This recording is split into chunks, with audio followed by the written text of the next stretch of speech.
Mheshimiwa, I'd like us to begin with the current political storm. And what exactly is the fallout between you and Treasury Cabinet Secretary John Mbadi? I honestly do not have an answer to why they have a fallout with the Cabinet Secretary John Mbadi, our CS for finance, because as far as I'm concerned, we went for a meeting, and after the meeting, he accused me of having been someone who is disrespectful to the party, and that especially having talked matters that I did in a funeral in Arieda. And as far as I remember, my speech was very clear, and my tone has always been very, very clear, since even during the funeral of my brother, that with a strong ODM and a united ODM, we could be able to go either by having our own presidential candidate in the next elections, or even if we were to go to any negotiating table with any of our other partners, we would go stronger if we go as a united one ODM. So when this came, I wondered, because I thought that each one of us, including our late party leader Raila Odinga, was always for the strongest party we could be together. And I remember the last PG we had, he was very categorical that we must remain and we must come out strongly now and really ensure that we have a very strong and united party, so that whichever table we are going to go to, and he even told us that nobody has even discussed in the party whether we are going to go it alone or whether we are going to partner with anybody.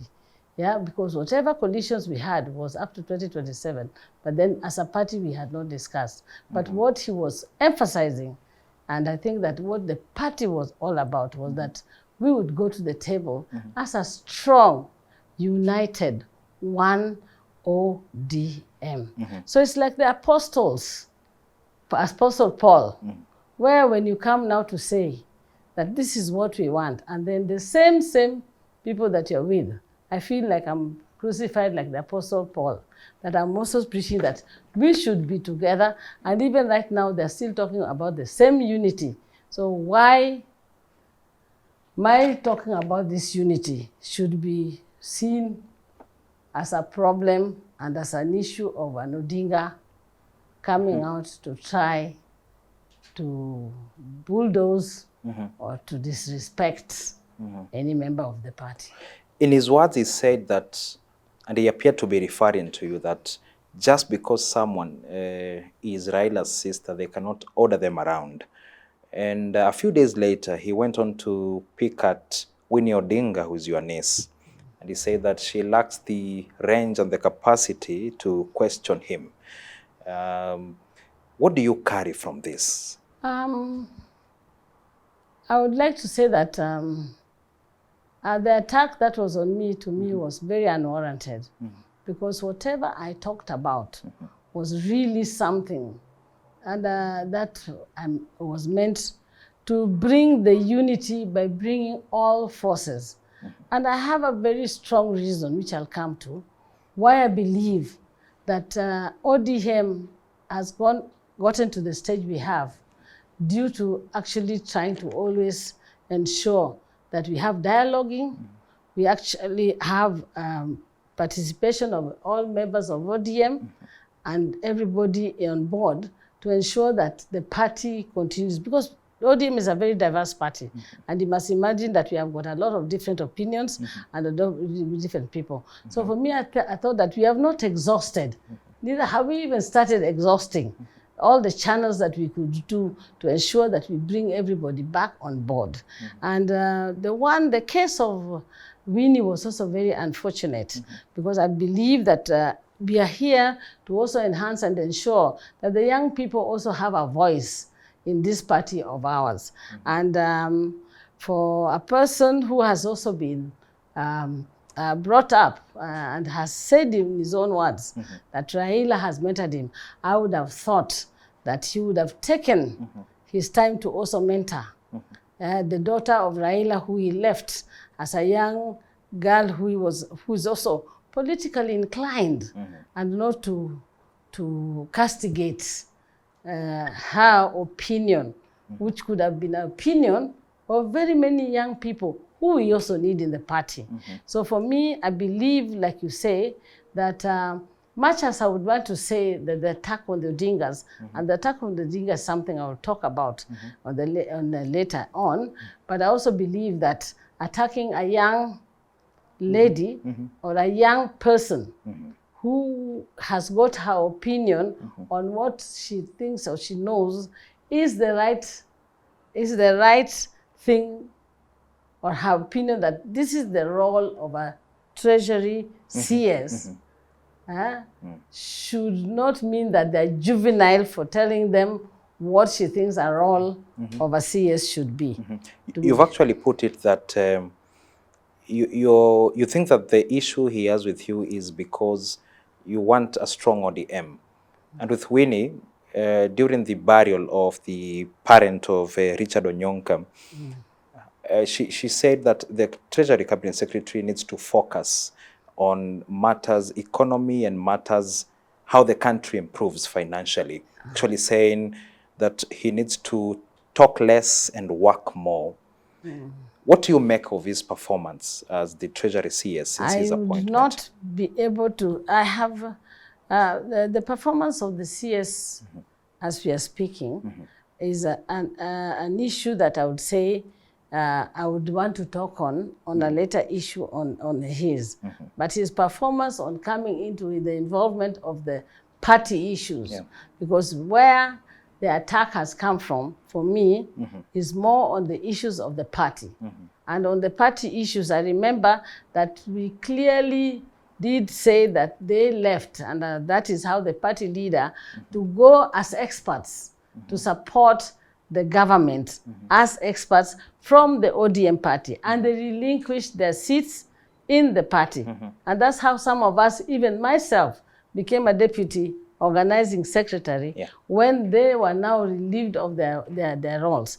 Now, when he comes back and now starts being part of the ODM party to the extent of castigating us and ordering us in the party around, I find that a bit difficult, because I think now it becomes where the roles are now mixing up roles, where when you're CS and you're serving the government, should you also be so directly involved in the party issues that are having? And we have party organs and party disciplinary organs that could even castigate and say, Ruth, you're disrespectful, and therefore for this, we feel this is what should be done to you. So, and for me, I'm very key on that one. On the issue of whether, you cannot also mix issues about what Winnie directly asked him to do as his role, and then bring it on to me, because mine is very categorical. Mine is on the issue of him castigating me, telling me I'm disrespectful because I asked for this party to have unity, and I would like to also ask him where in particular I have been disrespectful to the party. But have there been any disagreements between you two, including during the time when Baba Raila Odinga was not just the ODM leader, but also at the center of Kenyan opposition politics and overall, actually, Kenyan politics? I must say that, and that's why I find it a bit difficult to talk, because there was a time that Honorable Mbadi, and I have a lot of respect for him, having been our chair in the party, and this is something I would like to talk about. There is a time that when he became nominated, I think he stepped down from his position, and I think it's all over in the news. He talks about it. Yes. And I must say that when he became nominated and he became whatever, he wanted to become the minority leader of the party. And I stood with Wandai to become the party leader. I don't know whether that would have not worked out well between me and him, but I think that could be something that might be one of the no love lost between me and him. But I didn't think that it should be, because it seems funny that men do disagree to agree, but when it comes to a woman, maybe he feels I should not have gotten into that whatever, but I think he was still made the minister, the CS. Yeah. No, still made the chair of the park. Yes. And nominated in parliament, in the cabinet. Yeah. And I would want to really not talk about the CS in the matters as it is right now, because I believe that there's pertinent issues that the CS has talked about, and one of them is what I wanted to talk about, and that is something that being a Raila's sister should not make me feel privileged. Yeah. I promise we'll get to that, but just one more question on this. Do you believe there are larger political interests behind the attacks and criticism? Perhaps people think that Mbadi could be speaking for someone else, not him. Do you believe so?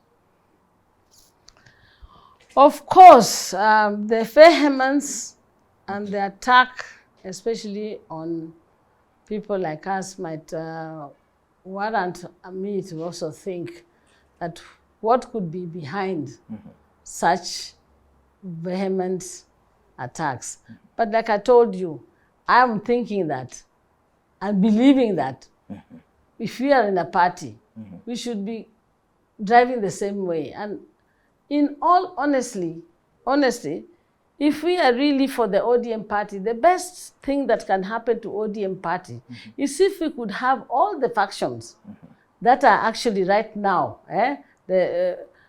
out and about, whether it is Linda Mwananchi, Linda Ground, Linda Legacy, Linda, there's so many Lindas. In fact, some are still mushrooming me.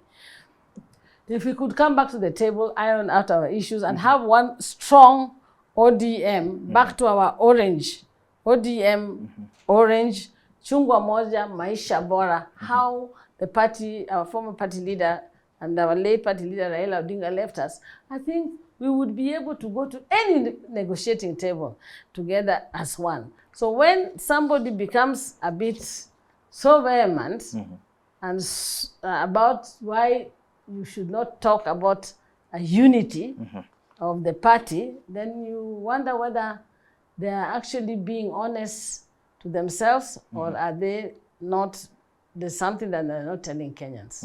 Yes. Let's get to that point that you wanted to discuss. And we are seeing the role of the Odinga family increasingly become a subject of debate, not just within ODM, but also in national politics. In your view, is the Odinga name that you have today a burden or a political asset to the party, ODM? I would like to start off by being very, very honest with you. I am Jaramogi Oginga Odinga's daughter. And Jaramogi Oginga Odinga is a name that has been associated with the struggles and the fights and democracy and fighting for the people, the equality of the people, the human rights of the Kenyans. And in the early days, when even somebody like Jaramogi came out righteously, that time we were not fighting even as Kenyans. We was fighting an imperial government and ensuring that even then justice was done when he felt that it was actually Jomo Kenyatta who should become the president and not himself. In himself, he knew, like right now we are being told that Kikuyus, Luos, what? He knew Jomo Kenyatta was a Kikuyu and he was a Luo, but he felt that he was the one with the righteous. He had the right to be the president more than himself, and he did that and then became the vice president. But even when he felt that even as being a vice president, he was not serving the people the way he should have, I think he stood down. I don't think many people will leave the position of a vice president to become back to the people because he feels that he can serve the people more better when he was there. So I come from that background of Jaramogi's daughter. And that is a background of actually fighting for the people of the, and of the people. It's a government of the people and for the people. And on democracy and equality and not tribal, Kenyan unity and finding out that we are together. So I am Oginga Odinga's daughter. And remember as early as 1969, when my father had already had already left the government and formed his Kenya People's Union. I remember that in 1969, when we had President coming to open the Russia hospital, in Nyanza. I was a young girl of about only 6 years old. And my father went with me. No, my father was going with Raila and Kerr. Odungi under the then now Kerr, but he was then my father's assistant. And I was the one who was there in the back of Raila. He carried me, I was 6 years old. I was with him when that uprising happened in Russia Hospital, now called Jaramogi Odinga Hospital. And after when they started, the chaos came in, we went in, and as young as I was standing in a door where my father was inside, hiding inside there. And the troops asked me if you'd seen the old man. And I told them that he's gone that side. And so they didn't get my father over there. A young feat for a young girl, but I was applauded for it, but I didn't understand. I also did it because I was there with Raila and we were directing that he's not there. So he wasn't taken in. But then after that came the house arrest. I lived under the house arrest.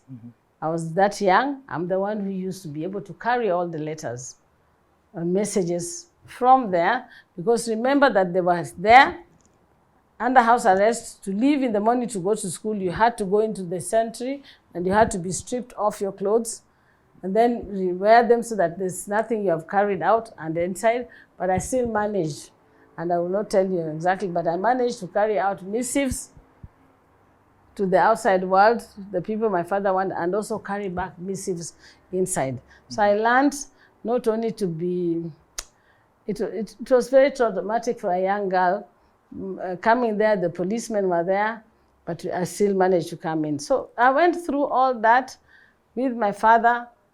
Under house arrest is something that you would not wish even one of your worst friends, because house arrest is a place that even us as children, after 5 o'clock, immediately you leave school, you are in the house. There's nowhere you can go, you can't play with your neighbors, you can't do anything, you can't come outside the house. So you are also under house arrest. It teaches you a lot of resilience, it teaches you a lot of learning how to live with guards who can walk in and check the food anytime and be there, and teaches you to be able to live with a gun. So basically, we realized to the point that my father did not relent. That means that he said that if it is what he has to go through for Kenyans to get the freedom he felt they needed, he had to go through. Even his children had to go through it, because I think as a person, seeing your children going through that and you still continue being resistant and saying that I will still stand for what I want, meant that we also learned. So I think that as an Odinga, I went through all that as a child. So it's something that taught me a lot of resilience, a lot of toughness, and a lot of being able to weather storms when it comes to the political scenario. So as you're asking me whether I feel that it's not only in that one, we have gone through a lot of issues in life. That is just one of them. Under my father being under house arrest, remember that also in 1982, we had an attempted coup in Kenya. Well, there's allegations that my brother Raila Odinga was implicated, or there was allegation that he was part of the coup. And so there was a lot of manhunt and arrests being done of the people who either was associated with him or who are, you know, close to him. I happened to be one of them, because that is when I was in Form 5 in school, and I used to live with him. Actually, by the time this happened, even Mama Ida was not around. She was in Germany. So I was the person who was around, and after they had arrested him, they also were looking for me. They were very famous, notorious. I don't know whether they're called famous, but that was Soki Singh and Patrick Shaw. And when you had Soki Singh and Patrick Shaw looking for you, you were not comfortable. So I was in Kenya High that time. They were looking for me. And so the other way was either to hand myself in or to find a way out like every other person who they had been looking for. Yeah. So my father arranged and I had to leave the country. So I'm one of the first women exilees that left Kenya to go to Uganda, where I stayed under a very rough regime of Obote, the second regime of Obote, at the Nile Mansion. And that was so traumatic for me, because the 7th floor where I was put up, 5th floor was the torture chambers. And so I was only a girl of Form 5. So when I called my dad, they decided to take me to Tanzania. And I stayed also under very harsh conditions in Tanzania before I eventually had to go to Zimbabwe, where my sister, my older sister, Ruth Odinga, the first woman, my sister was the first woman town clerk and first black in Zimbabwe. So basically, that was very traumatic. But when I was in Tanzania, one of the reasons why I say it was traumatic is because I met other fellow refugees or fugitives at that time. And one of them was, the two, there were quite a number, but the two I remember I had to go and we saw at the Tanzanian prison in Dar es Salaam was Ochuka and Okumu, who at that time, they had said they were going to repatriate to Kenya. But we thought that the President Nyerere would not do that. Eventually they were brought back. Yeah. And I remember being one of the people who was telling them when we went there that just go, even Raila has been picked up and it will be okay. But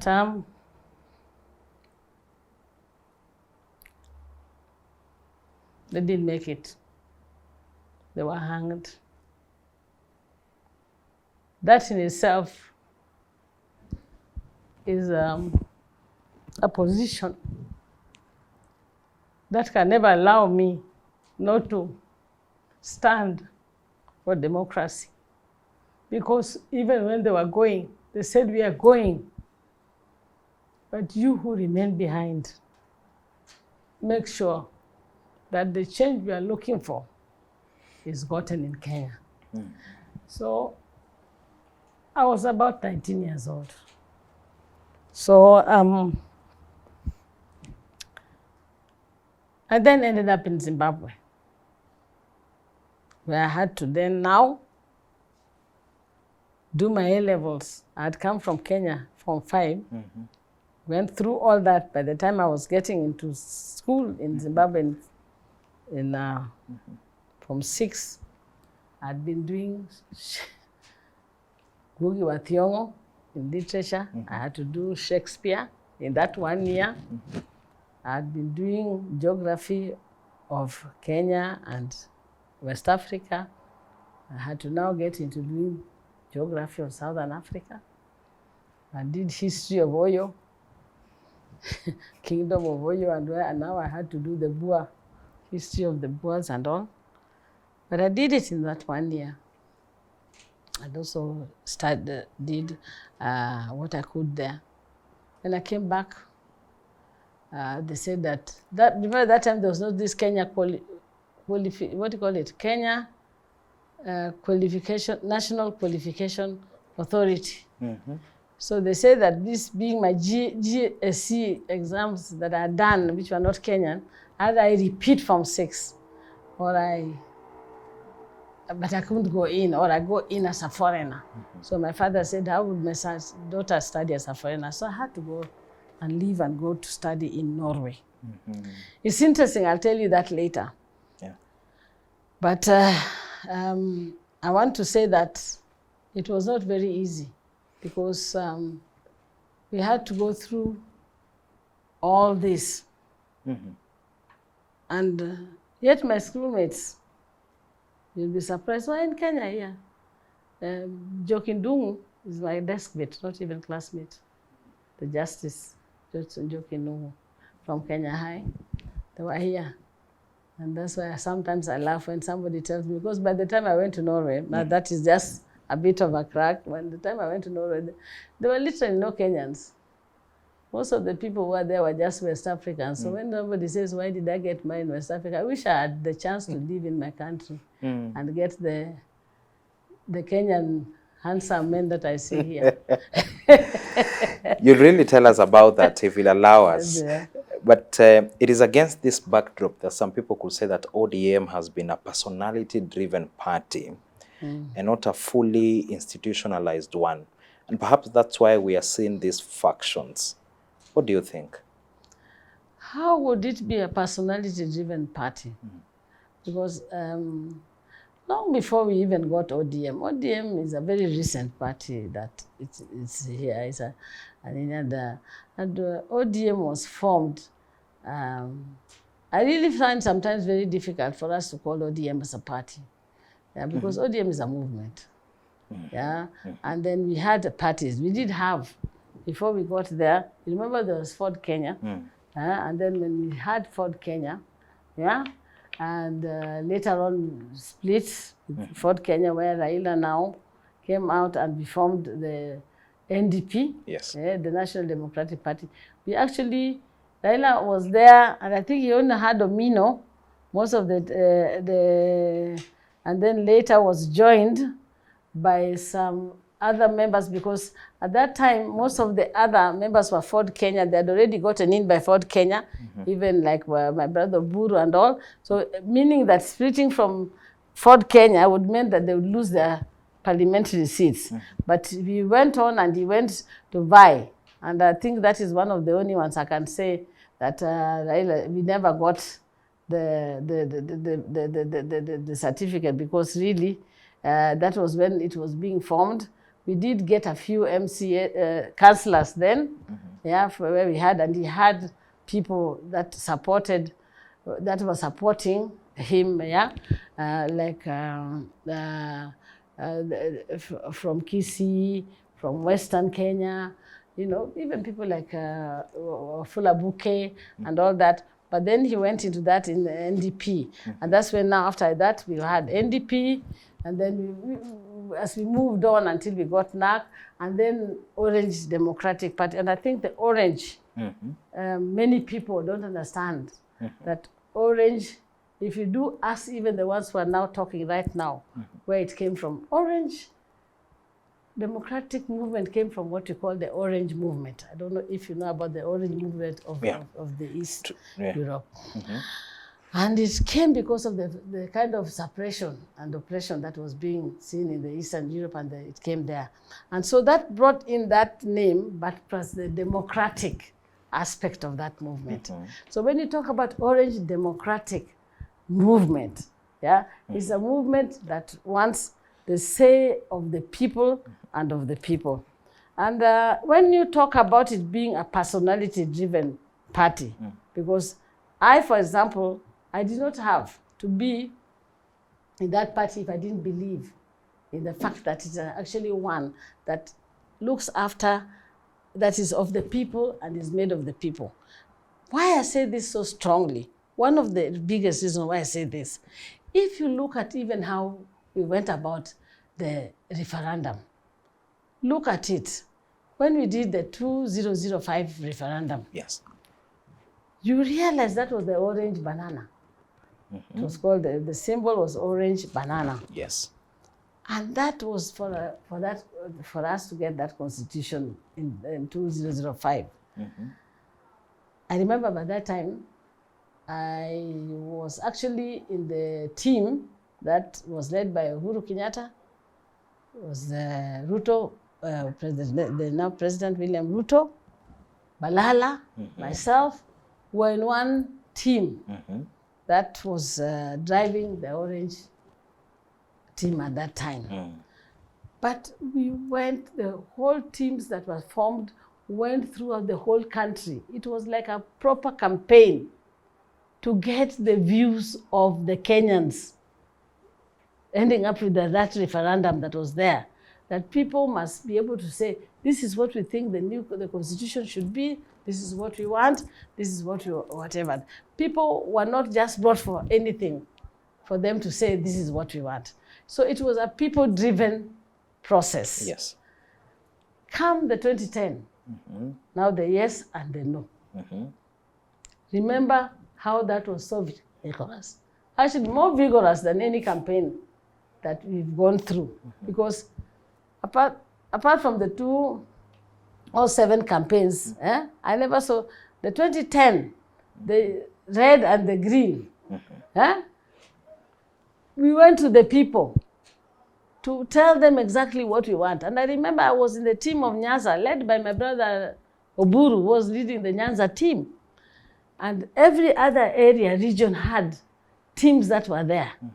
And our main issue was to go to the people and convince them and talk to them about why we want this new constitution and what it entailed. Even I was convinced as I was talking about it, that actually a third gender rule was in it and that women were going to be included into this. And that to me was one of the overriding reasons why I decided to even vie for governorship of Kisumu County. And if you saw it, so many women even came out and vied, in different areas. In fact, in Kisumu, I think we were even 3 women who vied for this position because of that conviction of what people felt that, yes, this new constitution, bringing even devolution, bringing all this governorship, but we went to the people. We went to the people. There's nothing I've seen that you'd say is a personality driven, because there's nothing, even our party leader, Raila, even as recent as when he was being told that there's an MOU, he said, let me go back to the people and talk, go around the country and find out if the people would want us to go for this MOU. So basically, and if you leave that, the diversity of this party would not be one that you would say is a one-person, one-man party. Because if I see it now, I would still want to tell you that this is the only party that transcends and was actually in nearly, there's no county in Kenya you would say that ODM does not have membership. And that we do not field any candidate in any position. So I think to me, the fact that it is a party that was still seeking the mandate of the people and looking for democracy, and one of the only party that I recognize the women wing, as an independent wing, and also the youth wing. I think that is something that was not there in any of these parties that were there before.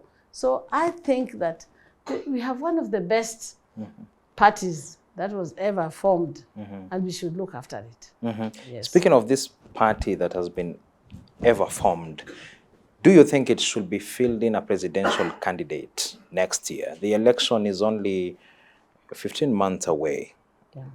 In your assessment, should ODM field a candidate the way it has done since 2007 to date, either directly or indirectly? As far as I'm concerned, it still comes to the people of Kenya. What do the people of Kenya want?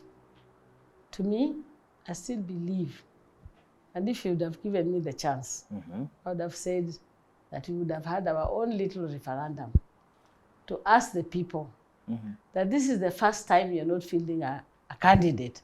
Are you comfortable? And what are the pros and cons of not fielding a candidate?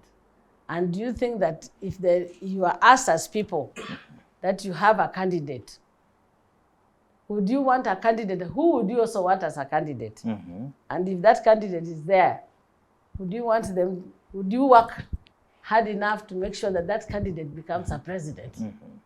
Yeah? Because if we do that, then we are now dealing with ODM the way ODM is as a party. But for us to lead from the front and lead from the top and not involve the party organs, and the party organs is large. I would like to tell you a very good story that happened to us in 2007. And this is what is bringing me back to what many people are tending to say I am pulling, or maybe by asking about reconciliation. I have been in the process of reconciliation in Kenya and outside Kenya, and I've seen it work. And that's why I believe that actually even the ODM reconciliation of bringing us back together is actually not something that is not achievable. In 2007, after the fracas, after the announcement of the elections, of course, then we had started the post-election violence and the chaos. My brother sent me out, and it was a very risky mission because I left Wilson Airport, we were about 2 or 3 of us, and took a private plane to Tanzania, Dar es Salaam. In Dar es Salaam, we arrived, and through some of the friends that we had, and remember ODM and also Raila has got a lot of friends across the country who had been watching and who are also interested in the results that were happening. Some of these big people, we had the former Prime Minister Wairoba, we had Advocate Mkono, we had Obeto, we had Masweti, who was the CCM, Maswetu, who was one of the CCM Chama cha Mapinduzi chairs and all. Yeah. And they told us that, in fact, it's so good that I had gone, and that the day before, then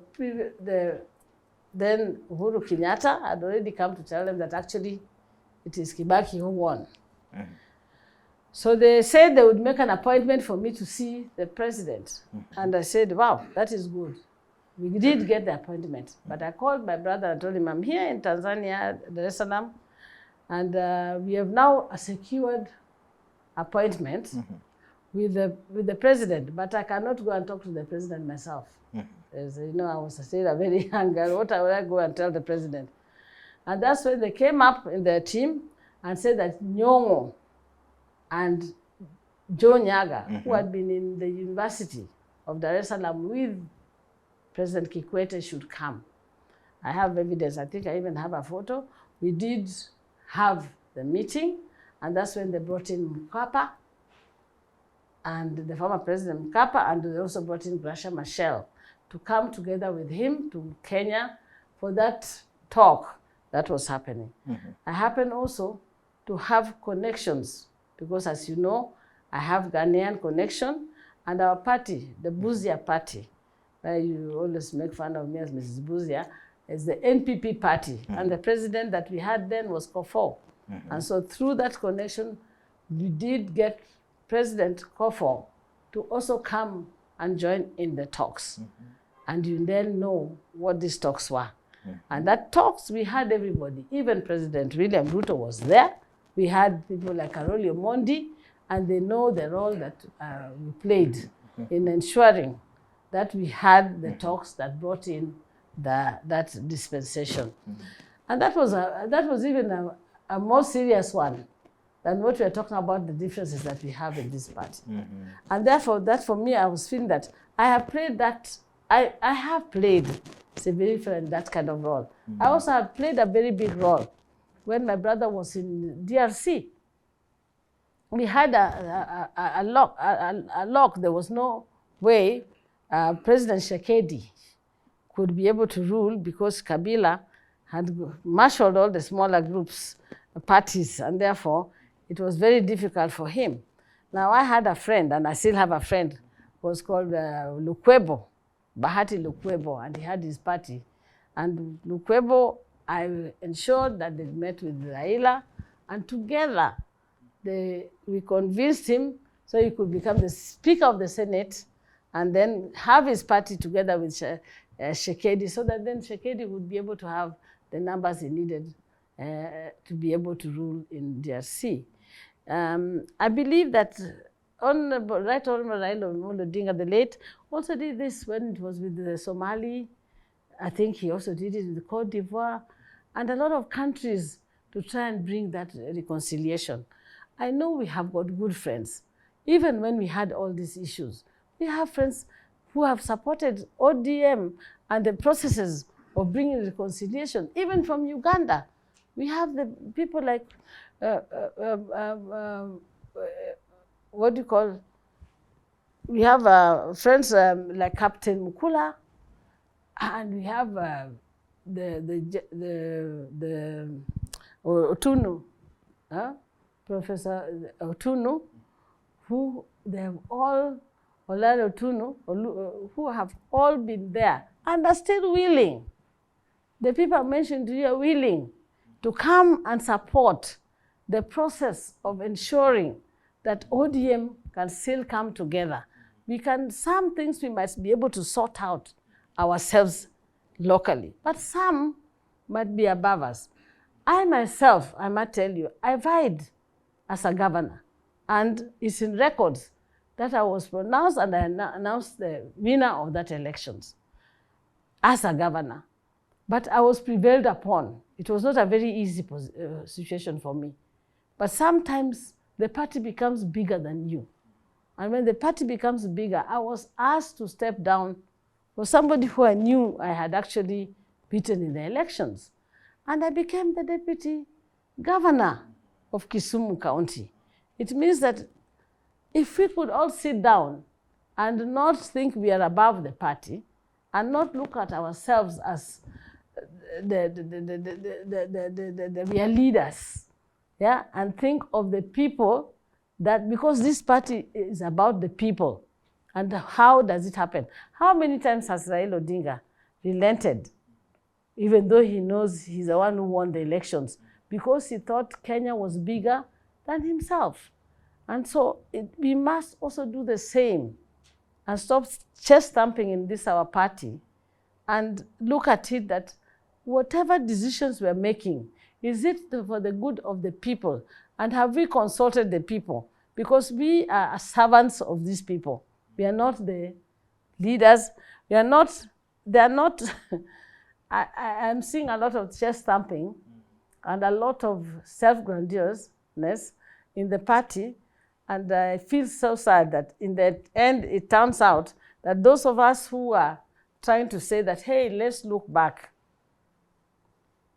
for the sake of making sure that this party and the legacy of the person who has sacrificed the most to have this party where it was is maintained, what do we do to ensure?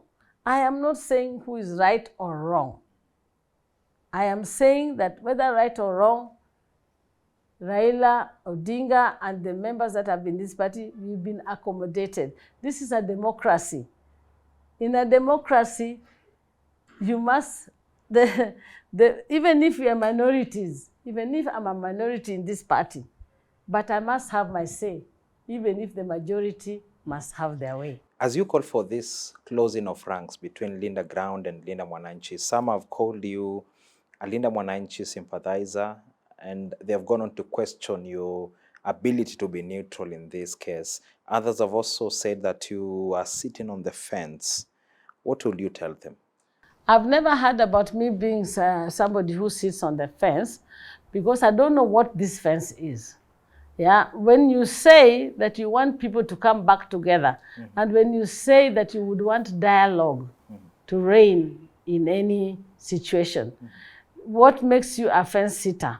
Because when did we because we've differed in opinion, yeah, and I think it's differing in opinion, unless there's somebody who's pushing something, another agenda, to ensure that we must be divided. I think that, to me, people are differing because some people say they want this party to go this way, some people are saying they want this party to go this way. And I'm saying, yes, let's just have those ones and bring your points to the table, but let's do it inside our ODM, in our house here. Yeah? And it's like when you tell your mother that you're now being a fence sitter. How does a mother be a fence sitter when there are two of the children were warring, and he wants them to come together so that we can come back and agree? And it doesn't mean, therefore, that if the mother is saying, yes, you are the bigger one, and probably you have got this thing to say, but do not finger the smaller boy because he's a younger boy. You understand? You know, there's sometimes that a bigger son can be unfair to the younger one, and you're trying to say, hey, but even you, listen to what this younger one is also saying. It does not mean you're favoring one more than the other. But I will still try to look at who is looking at the interest of the people and the legacy of what Raila Amolo Odinga stood for. Because we must remember, yeah, and in remembrance, yeah, as the Odingas, and this I will include even my brother Buru, very clearly, that we've come from one stock, and that is the stock of Jaramogi Oginga Odinga. And even he himself is a believer in that of the rights of the people. Yeah, he's a believer of the rights of the people. And that I will not say that, because many people will ask me, oh, you seem like you're going against your brother Buru. I am not going against my brother Buru. I am talking about how do we, where have we listened, and where are we getting the people? Even right now, as we are going down to do public participation, because rallies can be public participation, town hall meetings are public participation, meeting with party officials is public participation.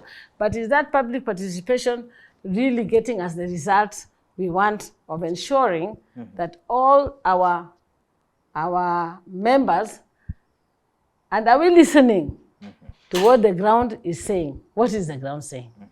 Yeah. Speaking of those who accuse you of being a Linda Mwananchi sympathizer, not Linda Ground, we saw during that special national delegates convention that was taking place a few weeks back, there was a parallel one that was led by Linda Mwananchi, and in that particular function, Sifuna himself, whom you've time and again defended, said that he cannot be the SG of a mediocre leadership, and actually asked Oburu Oginga, who is your brother, to look for another SG.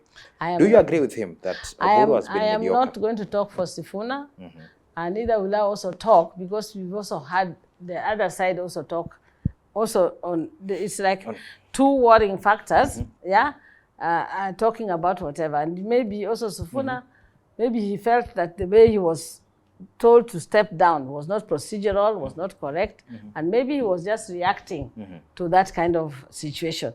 So for me, I would not want to be pulled into those, what Sifuna says, or what, as I told you, what the other faction also says against Linda Mwananchi and Linda Ground. That's why I was telling you, I would not want this today to be able to talk on the issues of Linda Mwananchi, Linda Mwananchi, Linda Ground, because there's another Linda that has come up. I had it in Kisumu Juzi.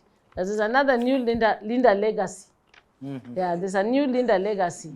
So as we continue, these Lindas might become too many and forget about one Chungwa. But as I'm speaking, even the Linda Mwananchi Ground, now I get confused about these leaders. The Linda Ground has now come back to say that they're now they're now ODM. ODM what? They are now, there's no more, they are now no more Linda Ground. Yeah? So it means, to me, that is something so good. So if I could also see how this Linda Mwananchi can also come back to Linda, to ODM. Then we now sit down and say, where are our differences? What are we going to do? Are we agreeing on an NDC coming, or how are we ironing out our problems? And somebody should not say that some people have gone, therefore they have gone. In any situation, it's a negotiating table that people can come together and agree on issues. There's nothing about saying we are sending anybody out. And if anybody wants to go, let them go. But not that you're saying we should not have people together. First, let's offer that one. And I'm very happy that my brother, the party leader, has, in his last meeting, said that the door is open for anybody who wants to come back into ODM. Although he qualified it, but he said that the door is open. So to me, that is another way of saying that at least this dialoguing can happen. And I believe that if we could have those members of ODM who then just sit chest stamping or feeling that they have won, it is not about that. ODM is not about you leaders chest stamping. ODM is a party for the people, and let the people have the chance of looking after this party. What do you make of Oburu's leadership? He has time and again said that Raila's shoes, despite Raila being his younger brother, were too big to fill.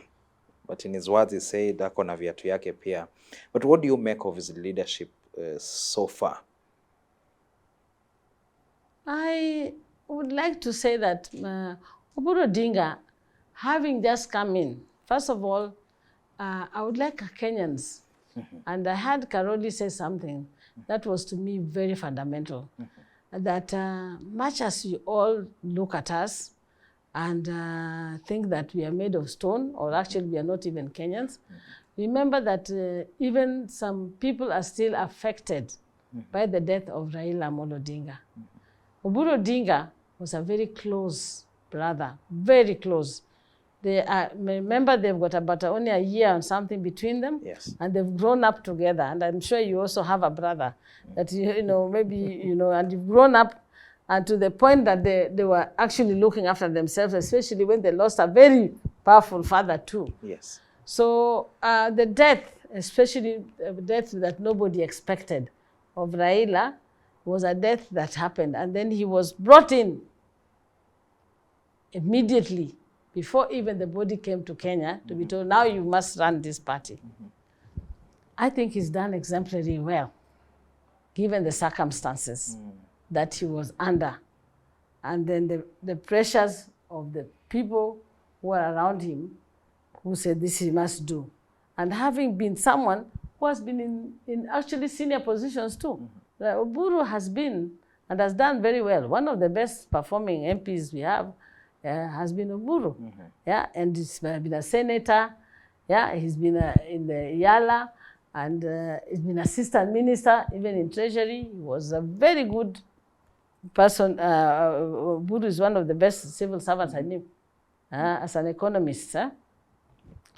So I think that here he is trying to ensure that the different factions that are in the party, and I'm telling you, there are a lot of different factions that all want to ensure that what is their stake in this party, who is there, who wants what and whatever, and he's holding that helm. If you leave all that, there's also the other forces, like there's no money in the party. We are fighting to ensure that we get back, we get our political party's share and all that. So for me, I would say that my brother Oburu has tried, given the circumstances that he's in. Let me take you back to Linda Mwananchi. How's your relationship with, let's say, James Orengo, who's declared himself the acting PL of ODM? I don't know why I would want to be involved in this Orengo. I have had very good relationship with Wandai. Yes. I am actually, I was a bit surprised when people now come to say that I've been combative. I have been very good relationship with Wandai. I've never had any proper issues with Simbarati, somebody I've supported and has supported me a lot in the party. I have got Abdul Swamad, because of the family, our family, the Odingas and the Nasir, the father and all that. I've not had any issues with him. When you come to Orengo, Orengo and me, as I told you, when I went to Zimbabwe and I was a refugee in Zimbabwe, Orengo came and was a refugee in Zimbabwe.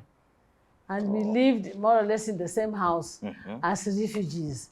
I have been with Orengo, I've been with Anyang Nyongo. Anyang Nyongo has even worked with me and has been my boss in the county government, where I had even expected, because I wanted to buy a second time, and that's why I was telling you there's been a lot of sacrifice that even me personally have done. And that's why I feel that when some people who have been privileged in this party can come and say that we should not speak, when most of the Odingas have never been given a chance to vie.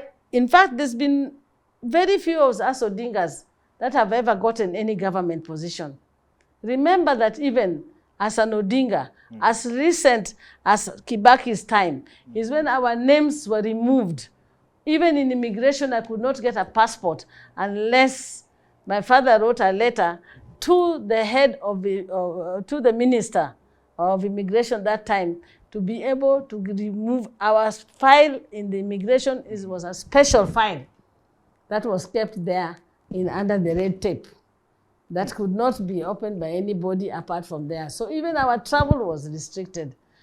Getting a government job, I myself sat from when I came from Norway in a room of 16 interviewers and ended up not having a job. I was the only one who was not absorbed, and I had to go back to Norway to do masters because I could not get a job in Kenya.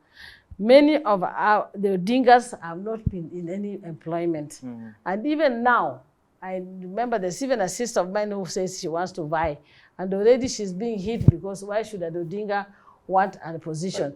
Yet we were hit even when Raila was there, when my sister, when I was qualified to become an ambassador, she was the first woman to get a PhD in Kenya, and she was been working as a lecturer in the University of Nairobi. Yet when she was now being taken for ambassadorship, it was being said that why is Raila's sister going? So our merit, under meritocracy, we are not even allowed to be anything because we are Odinga. On the other hand, we are born in politics, like myself. I believe I'm one of the best politicians you can ever find. Yeah, because I've vied everywhere. But I will not be able to get a position without me being told that why is she vying? Yeah, because she's Raila's sister. Even posthumously, I am still being accused by my fellow colleagues that because she's Raila's sister, why does she think she should talk? Yeah, and I'm like, why are we being villainized because of this Odinga name? Now, I have had relationship with all these people, Nyongo, Orengo. Remember that they had to be coming to our home. And we grew up more or less knowing them as, for me, Anyang Nyongo is my elder brother.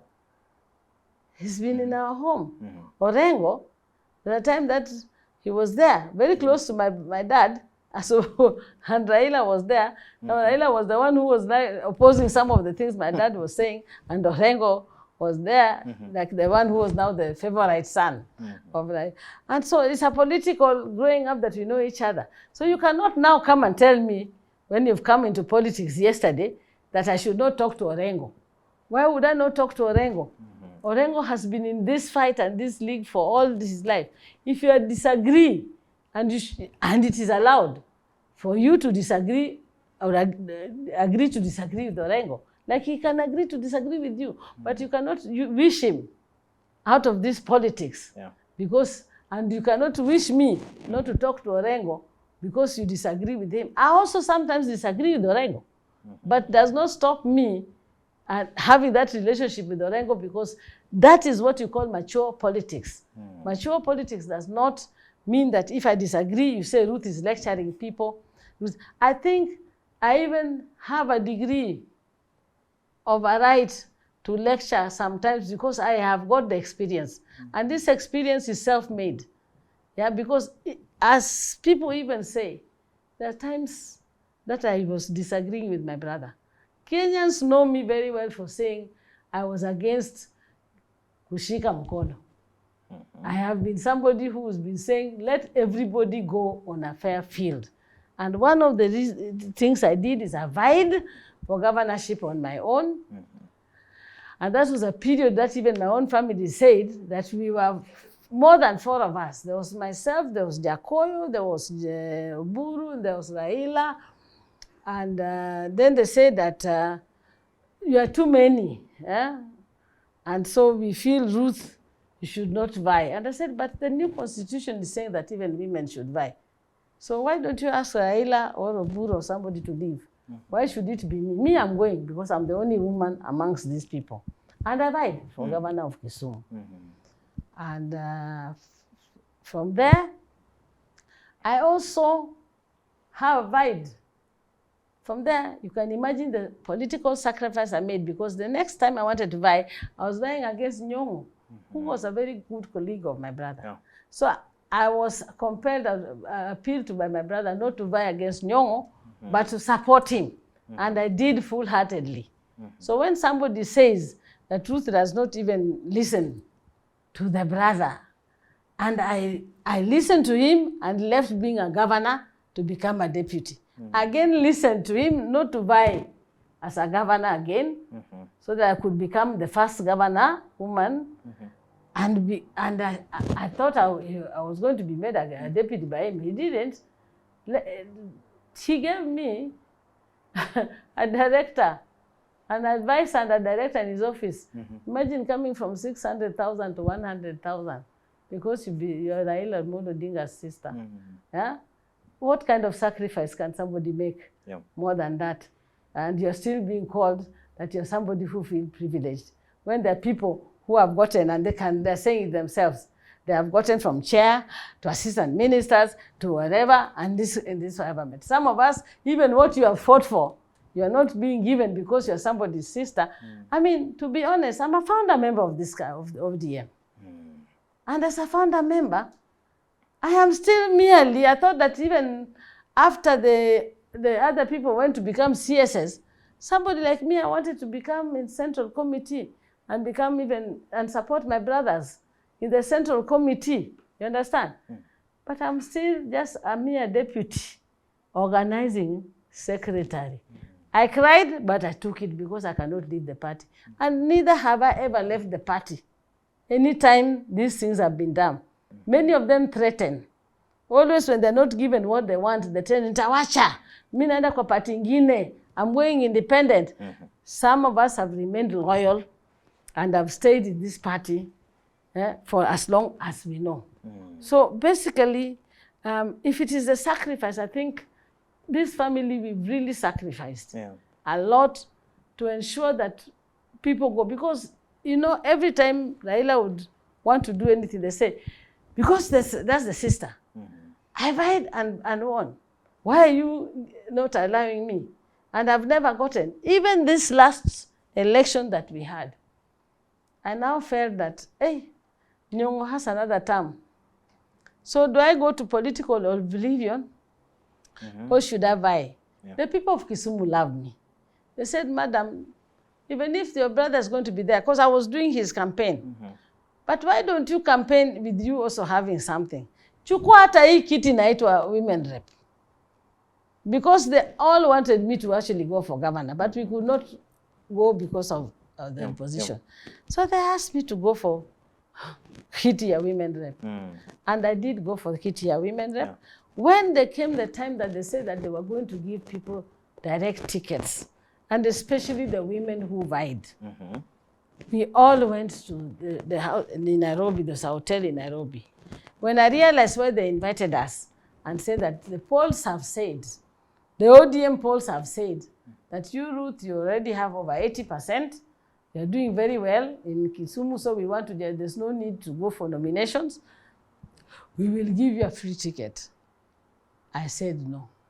I said, first of all, I didn't know that the ODM had info track.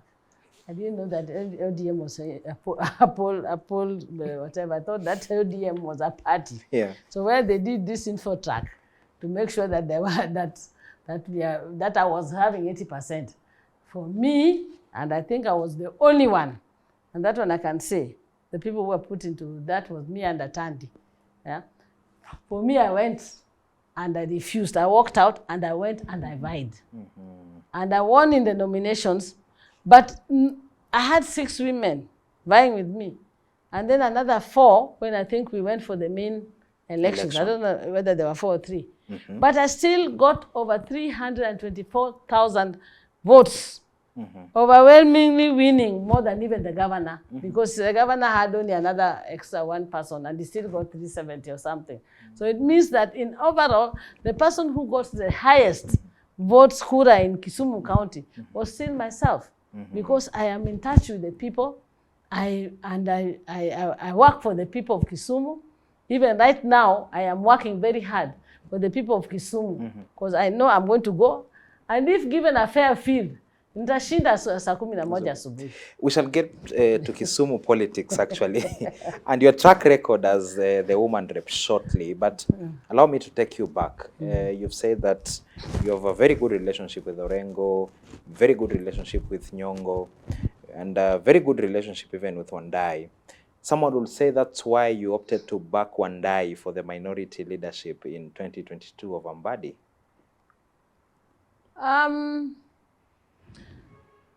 I've always known, I knew Wandai, but but I knew Mbadi much more than Wandai, because I've known Mbadi, remember, since Mbadi was, I've known Mbadi for a longer time, because he was our chair of our party before even Wandai got into the politics and all that. I had no big issue against this one. My only problem was that Wandai had already been, Wandai wanted the position, and he was a new person and one of these young people who had already come. And I have this thing about young people being given chance, especially when it comes to our party.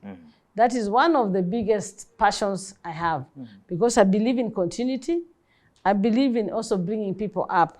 I started in this party a long time ago, and I believe that so much in ODM, which is lacking, is actually bringing up the younger people. There's this arrogance of saying, sisi ndio tumekuwa, we are the ones who own this, and therefore there's no much chance. And as you can even see right now, I even have something to say about the youth leader, youth leader, and these youth leaders across the country of ODM, and people who are some are even over 45 and what have you. So when will these other younger people get a chance? And so Wandai, having had a very good track record also of how he was running his constituency, and enthusiastic in parliament and all that, and I felt that Mbadi had already been given his chance, his nomination, and he already had gone through all this.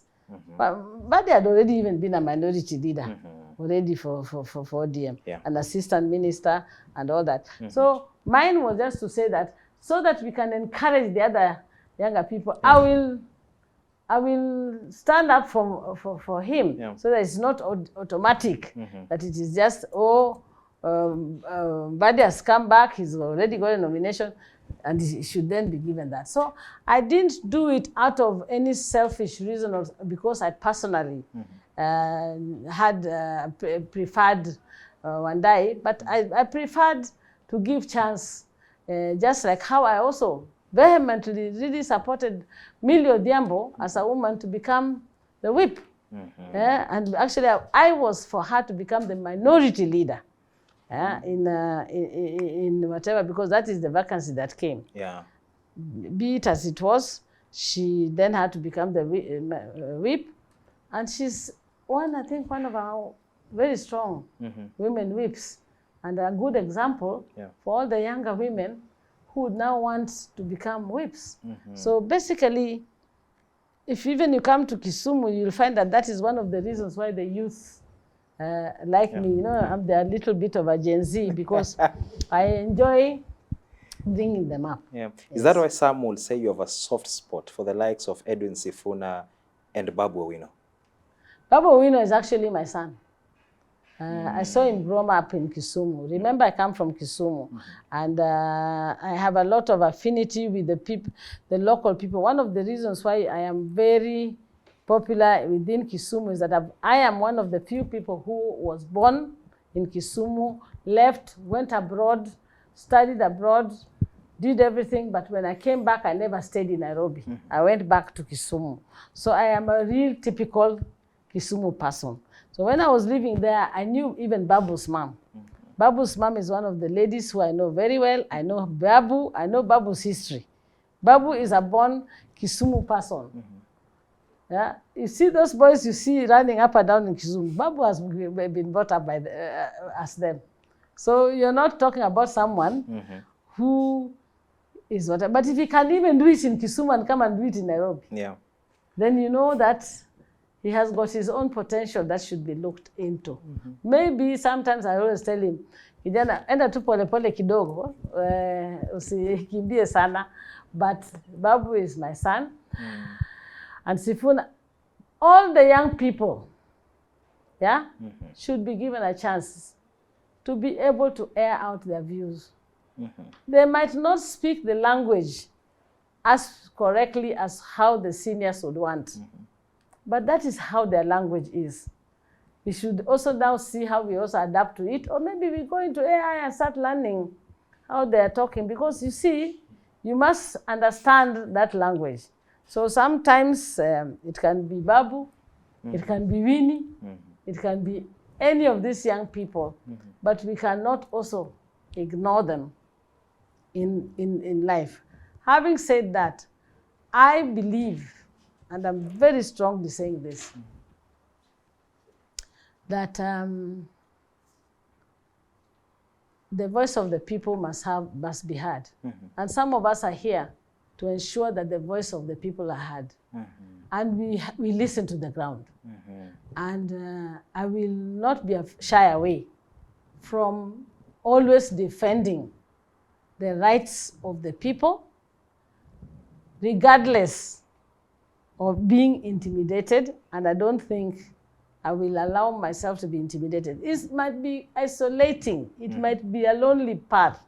But the righteous path of ensuring that you do what is right by the people is a right that I believe I want to protect, because Kenyans need to have their say. They are the majority. Let's get to know you more and more. We've heard a bit of your history. First, politically, before we get personal. You're the woman representative for Kisumu. You've done 4 years. You're heading into your 5th year. Next year is election year. Will you be going for the same seat, or are there high ambitions? First of all, I must tell you, before I became a politician, I was a business lady. I used to run Spectre. Before I ran Spectre International, I was running one of the biggest petroleum companies called Petro Plus Africa. Our headquarters was in Dubai, and then Kenya, and we also were in Lesotho, and Nigeria, Lagos. And I used to be the MD for Petro Plus Africa. Our partners were South Africans. And it was out of that we revived the Spectre International, because we wanted to use the ethanol and the fuel to do biofuel in Kenya. However, because of the tariffs and the laws of Kenya, it was very difficult for us to do the blending. So we ended up now just doing the ethanol. So I ran the ethanol factory, and we were one of the biggest ethanol plants in Kenya. But due to the high tariffs of Kenya and taxation, which is very prohibitive of doing business in Kenya, one of the biggest barriers of doing business in Kenya is the kind of taxation and the business atmosphere. of, how we deal with even our business partners, we had to sell most of our alcohol, like what is now happening. The taxes are better in Uganda, so we were selling the ethanol in Uganda and Rwanda, Burundi, other than Kenya, where the taxation was even over 100%, yeah, of that they were being charged for the ethanol here in Kenya. So we had to sell mostly to there, and Kenyans had to resort to illicit brew. Yet they're the ones with the ethanol factories. That is how sad it was in Kenya. After that, when I decided, because I told you that I went through the referendum and then decided, because one of the criteria was that you should have been a CEO to become a governor. And because I really am the politician who prefers governance, I got into I got into that because I preferred that one than actually legislation. So that's how I got in, because I thought that having used that, and I was actually running one of the biggest factories in Kenya of over 700 employees. And so that's how I moved into governorship. In governorship, when I became the deputy governor, I must proudly tell you that I'm the first person who developed the performance management system for Kisumu County, which was now emulated by the other counties in Kenya. I also became in charge of the service delivery unit. First of all, I became in charge of this revenue department of Kisumu County, where after doing the revenue, I actually reported even to the Senate. That is something you can actually see. I was in the Senate when I said that the corruption that was in Kenya in Kisumu was so rampant that we were losing 1 million Kenya shillings in revenue per day. And in 3 months, the Auditor General also came out with a report that was saying that Kisumu was losing 364 million a year in revenue. I was in the Senate, and I also went to the Senate to against my governor on the corruption rate in Kisumu. I was also very, very vocal in the stopping all this benchmarking that was happening at that time, because you remember at that beginning, there was always that, MCAs are going to Israel to benchmark, they're going to Nairobi, to Mombasa to benchmark. And I remember even actually, if you remember, there's a gentleman called Oukokusa, when I stopped a flight of MCAs going to Nairobi to benchmark and said that there's no way they can use air tickets of over 70-something, whatever, to go to Nairobi to go and benchmark. And then they were supposed to go to Israel. And I said, but Tana River, one of the counties, had just come back. Why couldn't they just get the report of from them than to go back there? I then was I'm very vocal about corruption, and I played a very big role in that, especially developing a monitoring and evaluation system for the then sub-county administrators. Because remember, when we started the county governments, there was a heavy competition between the then government administration, that's the DCCs and the ACCs, the chiefs then, and the county government, sub-county administrators and all. And so our sub-county administrators were rendered useless. But then I did, under my service delivery unit, make sure that they were trained and taught how to do monitoring and evaluation so that they could monitor our projects.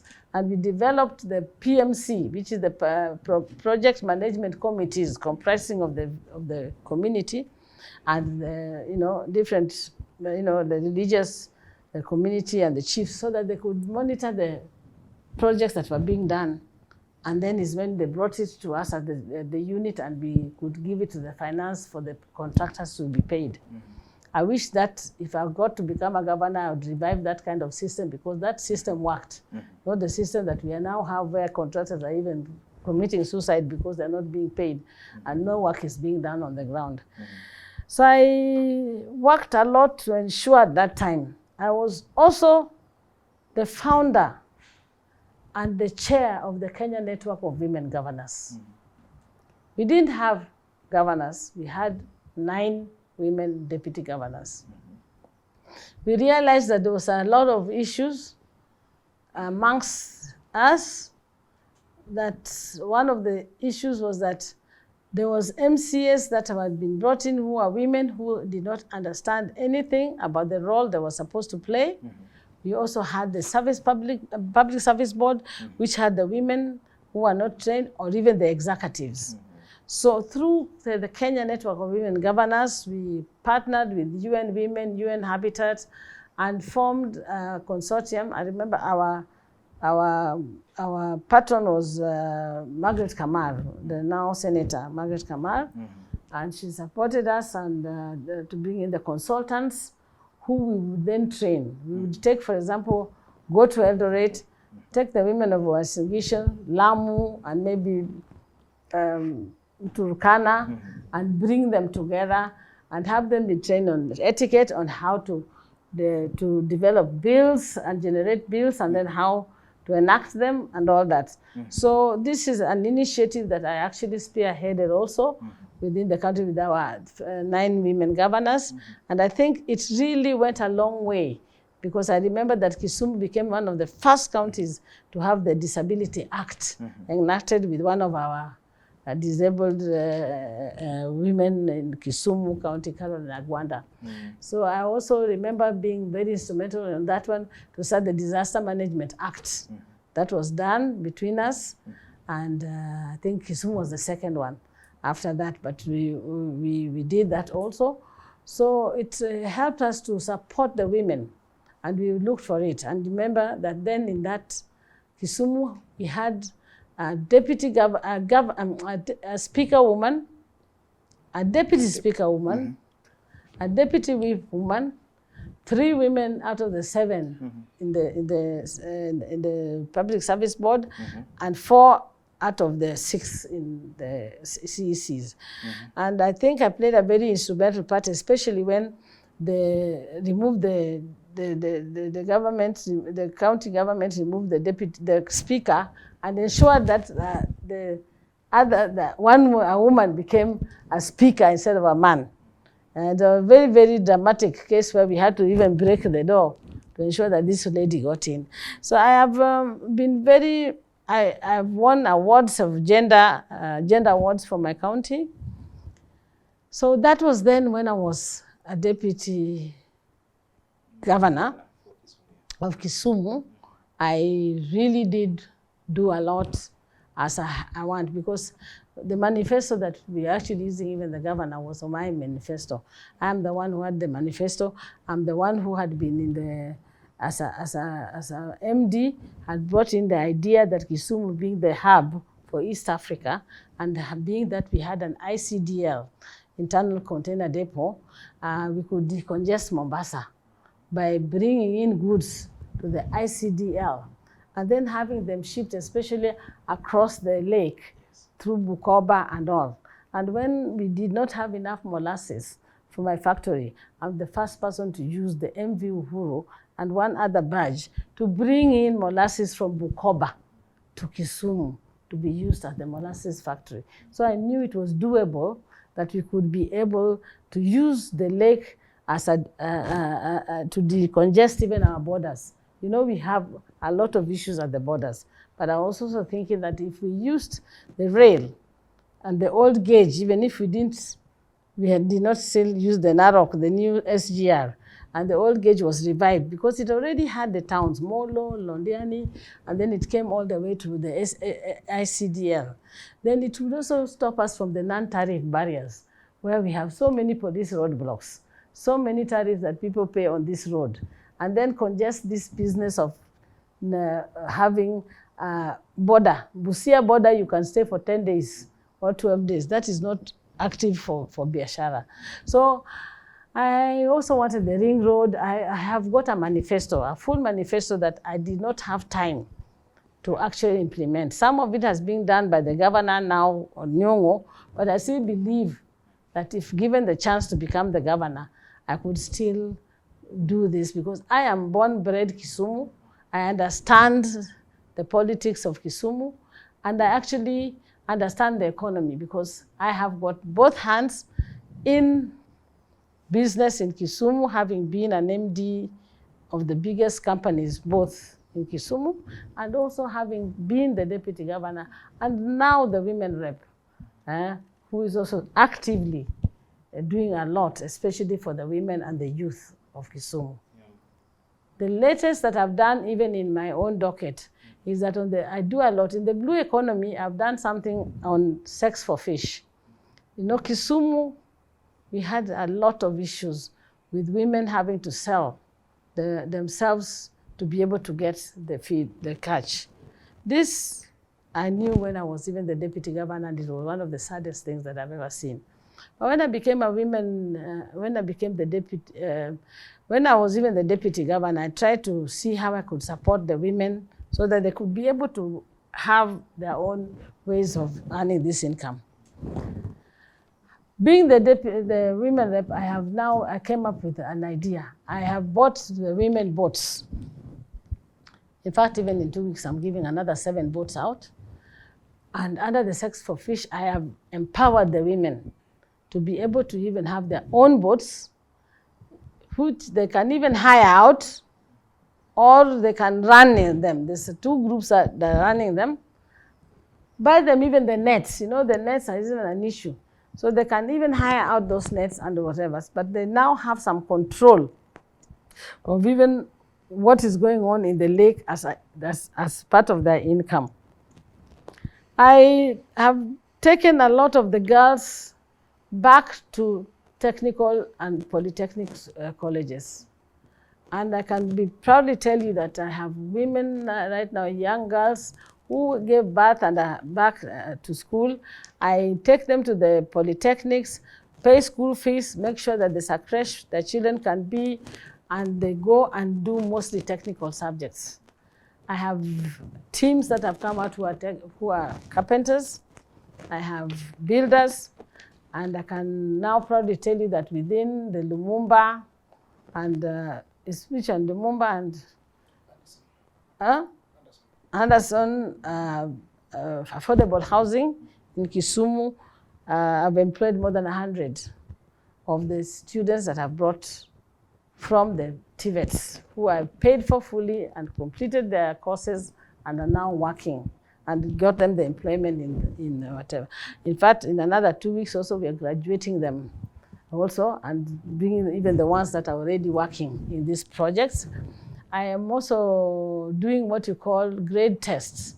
For, you know, Kisumu has got one of the highest jua kali, because, you know, our people like doing work. We have the mechanics and the jua kalis of Kisumu, and of course we also have a very high density, what you would call the slums, but the high population, high density population areas within Kisumu, and they all turn up in the jua kalis. So I actually take them for what you call government grade tests.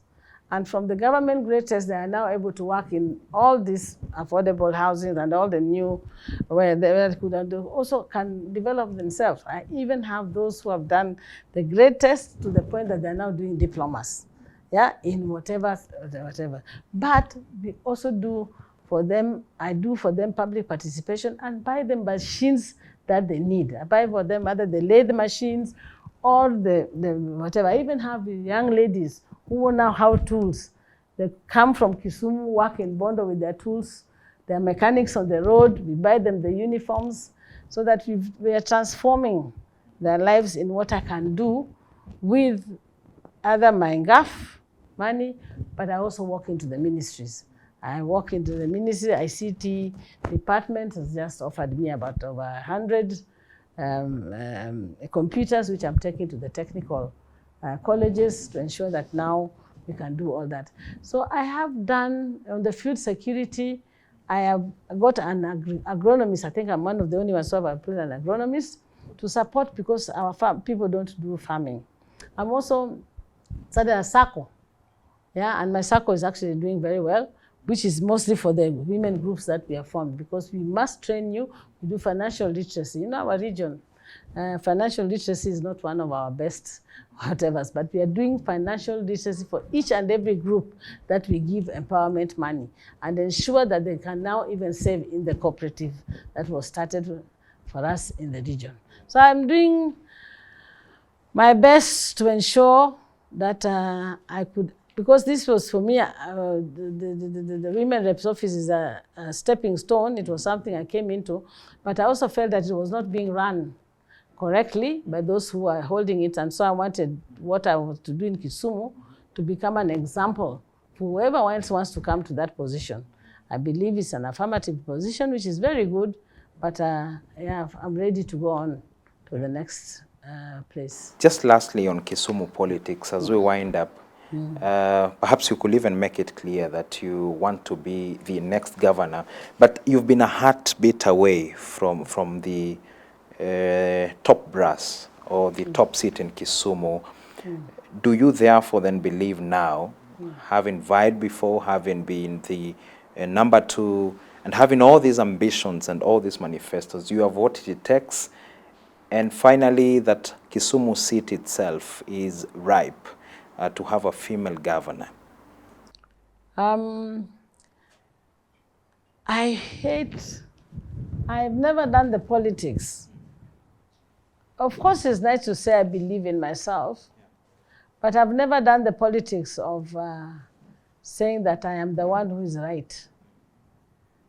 So far, I have not announced to anybody that I want to become a governor.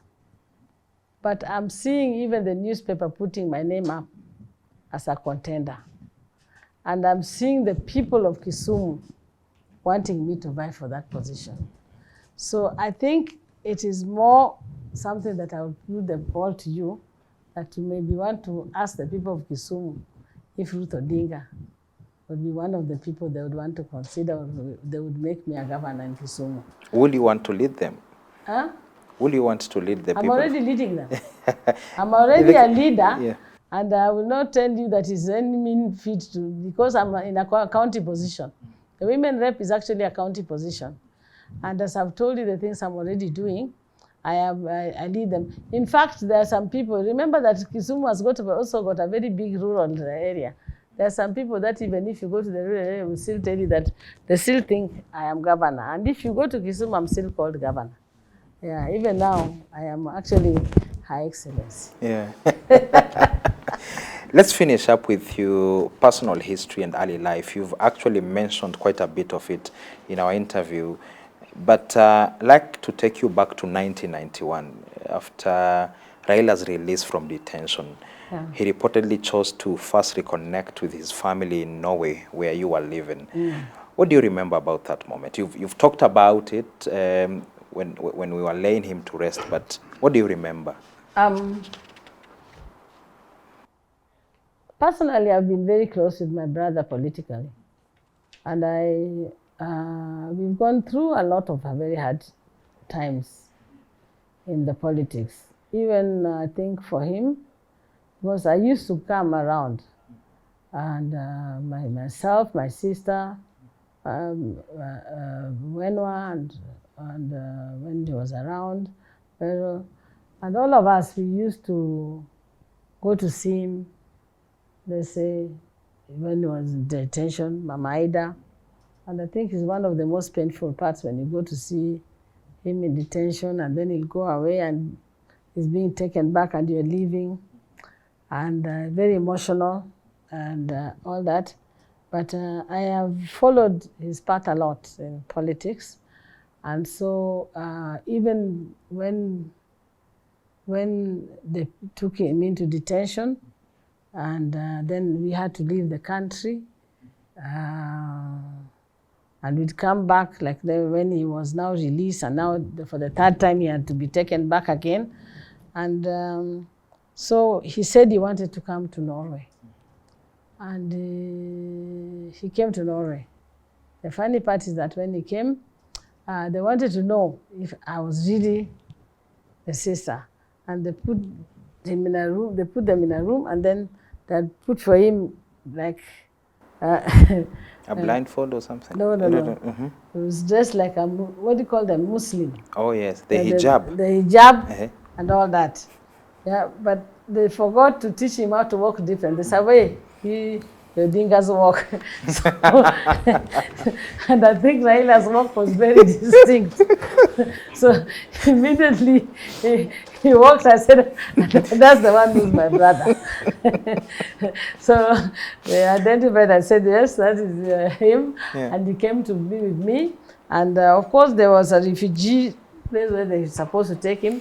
But you know, that was a refugee, it's a general hostel and all that. And knowing, you know, you don't blame the Norwegians. Then for them, you're all treated equally, and that is no part of the whatever. But so he came and lived with me. Actually, we were living with him in my house. At that time, I had already having my son, yeah, who's named after him actually, Sankara Raila, and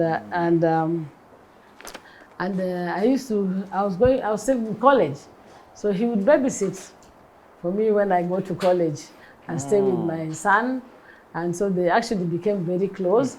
But the most important thing is that Raila is somebody who really knows how to, in a few minutes, you know, whether they were the Congolese who are students there, you know, that time there were very few. And to us, to have a place where you could have Raila Odinga, to the students, you know, we were very radicalized. Even me, myself, my firstborn son is also called Sankara, and after Thomas Sankara, you know. So we were very radicalized, and there we were, you know, Raila has come, and therefore there was all this, the Eritreans who were fighting for their freedom, you know, we had the Ethiopians, we had, you know, so in a few minutes he had gotten us all, and the students from, and the refugees and the students from Sweden and from Denmark.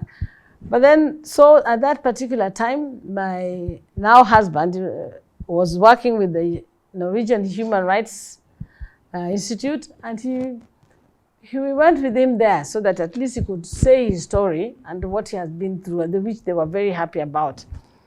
And through that, I remember that we also knew the one gentleman called Board Anderson, and I'm proud to say that we introduced to Mama Ida, and that's how Mama Ida got the first funding for what you could call, then got to be known as the Kenya League of Women Voters, which the way Margaret Tome was even one of the members there, and this became a very big, played a very big instrument.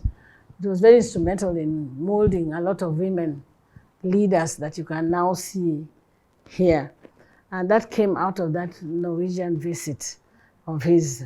And what I thought was so courageous is that he tried to stay there, but for his love of Kenya, he could not manage.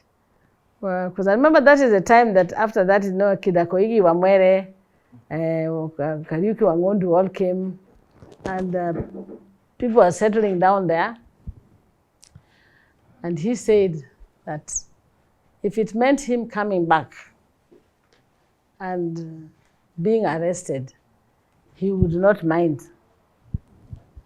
being arrested again and going back to detention, but he was coming back to his country. And he courageously came back. Yeah. On that bit, just like in the early 90s, reports indicate that you were with Raila, may his soul rest in peace, in his final moments. Yeah. And there have been people saying Raila told them this, Raila told them this. Mbadi recently said that, while people say that they were told different things by Baba, he's not there to clarify or even defend himself. What do you make of all these people saying they were told this and this and this by Baba? For me, I would not dispute all of it, but I would also not say that so many people will take advantage. But I would not dismiss the way he has dismissed, because Raila was not in detention, he was not in prison, he was not in a sick bed. as I've seen even clips, Raila was walking when he collapsed. Meaning that even until the day before, the day before that, somebody who was talking, and there was nowhere we were told never to give him a phone. So he had his phone, and he was talking to people. So, and Raila was a people person. One thing I dispute of those who say that Raila would say, hey, here, listen to somebody. That was not Raila. Raila would speak to someone and you're next and you would not know who he's speaking to. And he would just say, okay, and finish his story. That was Raila for you. So for anybody to say that Raila gave him a phone and told him, this one is the person, this one is the one who is against me, this one is the one who has betrayed me, that one I will tell you is not true. But that he was speaking to people, I would not say he wasn't, because he did speak to those who dared to call him. One thing I might tell you, some who knew that he went there as usual did not bother, because many people also didn't think that Raila would die. So when he's away, they're busy doing their own things. So not many of them called as if they had premonition that he was going to die. That is also not true. Because by saying that, he told me, these are the last words. How did you know that was his last word? There was nothing like that. He was just talking. What I know is also we limited a bit of his talk. And the reason why we limited his talk is that I want to be very open with you. It's even callous for some of these people to say who knew what Raila was saying last. One thing I know is that you can celebrate my brother as much as you want. But remember, Raila died a very sad man because of Kenyans who had wished him death. This is a man who had lived his life loved by people and mostly revered by many. To be in a place now where he was and all he was listening to is watching, if at all, was being saying, Baba died, cursing him, he should die, he should be dead, he betrayed us, he did this. So, of course, we limited that kind of whatever for him not to get to see those kind of things. But he would see, he would tell people, you think I'm dead, I'm alive, I'm here, I'm going on. But I think that it is unfair for those who now want to villainize him, even in death, or to rubbish him. Raila did so much for this country that I believe that we should remain respectful, we should honor him, and we should thank him for what he has done for our country, not to ask 6 months later, where is he, or what is he doing? Raila did, and I think that we still have his spirit. And also, apart from the spirit of his, I think even the Kennedys are still being talked about. People talk about the Nkurumas or Nkuruma himself. And why would we already forget Raila and say we move on? I think there's a lot he's taught us that we should still be able to emulate to support us in helping run the country. Yeah. Second last question, you are the last born child in that family. Mm-hmm. This perhaps could be last born to last born. Mm-hmm. But you lost Raila and Beryl back to back. How do you remember them, and how has it been coping with their departures that came one right just after the other? I've not even had time. I'm the last born. I look after nearly everybody in the family. One of the reasons being that also I am the kind of person who, they call me the doctor of the family.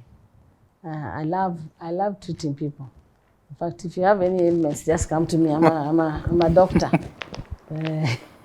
So basically, I do take care of my family, especially in that matter. And I was even surprised the other day that one politician would even say that I am not supporting my brother Oburu. I do. Mm-hmm. I do that. Even recently, I actually went with him abroad to ensure that his health was okay. And that's not about a month ago. And even when he's been in hospital here, where I don't even see them, I only see them after when they now carry him out. But when he's unwell, it's still us, or me as a family. Was that the time there were questions about his whereabouts, or a different one? There were times when there were questions about his whereabouts. Was that the same period? Yeah. Okay. And so we have to keep him well. He was a bit unwell, so we have to keep him well and keep him. Even when I was being attacked, I was actually from making sure that he was okay. So basically, it was very hard hitting for me, because I always get to know when they're not well. It's because of the instinct, but also, you know, they took care of me. I am like the firstborn in each one of their families. And even when people see me and they say, oh, Madam Ruth is with Winnie, equally, even Oburu's kids or Beryl's or Wenwa's kids, I am their big sister. Yeah, they all call me fondly Auntie Adhiambo. But Auntie Adhiambo is the Auntie Adhiambo who makes sure that I'm the bridge between them and their fathers, because some, at their age, some of the things they do, the parents will not understand. So it is me to ensure that there's that rapport between them. And so I do take good care and ensure that I am able to manage that bridge. And I would say that it was a bit more instinctive. I was there with him in Nairobi Hospital. It was a bit instinctive that I knew that he wasn't that well, and suggested that we go abroad for the treatment. I went a bit, it took me a bit longer because my passport was at the American embassy. I was supposed to go with Parliament for the IMF meeting. But I managed to go there, and he was very happy to see me. He was even surprised because I carried fish and everything that he normally likes to eat. Those who are even talking, surprisingly, know that even when any of those, my brothers, when they even had COVID, I'm the one who was with him. Even Raila took him to Mombasa, ensured that he got well from the COVID. And any other time, whether they're not well, because, you know, at a certain age, you get to maintain them and look after them. Same as my sister Beryl, because I lived with Beryl. You remember I told you I went to exile in Zimbabwe. And so I lived with him. Her and Wenwa, they're like my mothers also. It's been very difficult, and I think a bit insensitive of our politicians, fellow ones like us, to, especially with us, it's like as if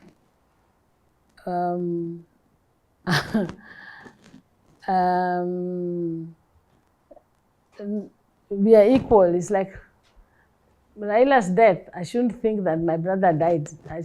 They should even, some of them even tell me that you don't know me how I'm feeling, you know how I was close to Raila, and you don't ever remember that this was actually Raila's sister.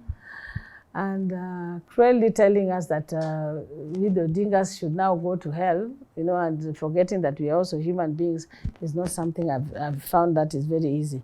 However, me, I'm here to serve the people. And I will not, at any particular point, shy away from serving the people of Kenya. And I would like us to come to the table and bring back all these people. When you see me talk about people like Torome, when I talk about the bishops, when I talk about people like Topiko, when I talk about all these leaders from Turkana, from Mombasa, Kwale, you know, we have got this, people want to come, people who've loved Raila and loved this party, because they would want this party to come together. We have people from abroad. When I'm talking to you, I've gotten calls from people like Beto. I've gotten from this, the people like Mukula. They even came to the funeral. They're expecting that they can be called. I personally talked to people like Nana Adu of Ghana. We have Obasanjo, who's been our father since our dad died. These are people who can come because ODM is not a small party. ODM is actually a very big and important party. It touches lives outside Kenyans. It touches lives outside Nyanza. Yeah? And I'm sure we would be in a better position if we could invite all these people on a table to support us. Raila used to go and talk, have one-to-one with the different presidents. Raila has helped presidents come together. Why can't we also support the ODM, can come back as one, and support Oburu, the party leader, to ensure that this party, because Oburu is, for me, I even told them, Oburu, given a chance, he will straighten this party. But I'm sure maybe the people who wanted him to become party leader, I don't know whether they thought that they wanted him to really become party leader or they didn't. That one is a question that I will answer on my second part. Lastly, during the burial of the late Raila Odinga, we saw you introduce your family. I just wanted to find out how crucial have they been in terms of being a support system for you and also in your political journey? Next round. That one, next round. And who is Ruth Odinga when the cameras are off? Unapenda nini? I'm a very good cook. I love cooking. I love socializing. I've got very many friends. I am very adaptable. I can sit in the village. By the way, my auntie is 110 years old. That is the last princess of Jaramogi. She's still alive and has been living with me most of the time. So I take care of her. I have about 7 adopted children. I only have 2 of my own. The other 7 I've adopted. I love people around me. So I've got a very large team of, there is Purity. And Purity is my young daughter. She's my photographer. And she's from the mountain. Yeah? From Kirinyaga, yeah? She's from Kirinyaga. And she works with me, she walks around with me. I have no hang-ups about where we come from. Remember that for me, I went to school in Asumbi Girls. Very naughty, I was in a strike in Asumbi, but then I came to Kenya High. And like I told you, Njokindungu is one of my friends. I really have very little bone of this tribalism. I don't really understand it that well because I've been brought up in a multicultural society here, and then when I went to study in Zimbabwe, I speak Shona quite well. I speak Chui in Ghana. I speak a bit of Wolof in Gambia. Was also my husband has worked with UN, so we moved to very many of these countries. So because I love culture and I love that I have been around, I speak fluent Swedish, Danish, Norwegian. Because I stayed in the Scandinavian countries. Basically, very adaptive to everything. Very amiable but stubborn. Not stubborn in a negative manner, but I believe in fairness. And that is mainly one of my problems. You will not do anything wrong and you'll expect me to agree. I am nowadays what I would call a fair agenda. I don't want this business of the people also misusing gender for their own good, where they will not support what is wrong. Like, for example, they'll be quiet about Wandetu and then make noise because somebody is a governor and has been abused somewhere. I don't agree in that. If you are fair throughout. If Wandeto has been mistreated, then we must talk because that thing of Wandeto is wrong. You understand? And so, when another woman has been raped in the village, let's be able to talk about it. When a man has been sodomized let's also say it in our open, but not use it as if they're leaders, and therefore because a leader has been abused, therefore, you know, that Ruth Odinga is now bad, and therefore we whatever, no. And also, I don't believe in, even in Kisumu they know me, I don't believe in politics of money, because I believe in giving somebody something to do. So I am not the kind, and the boys know it, even if they meet me here.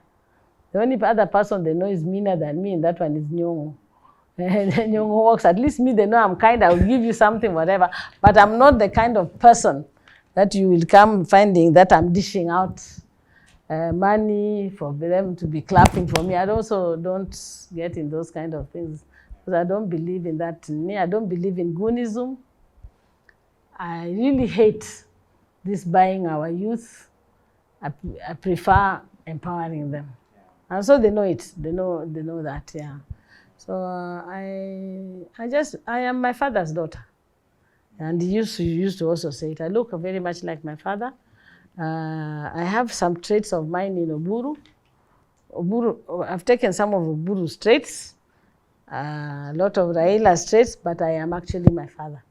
So if you see me, you've seen Jaramogi.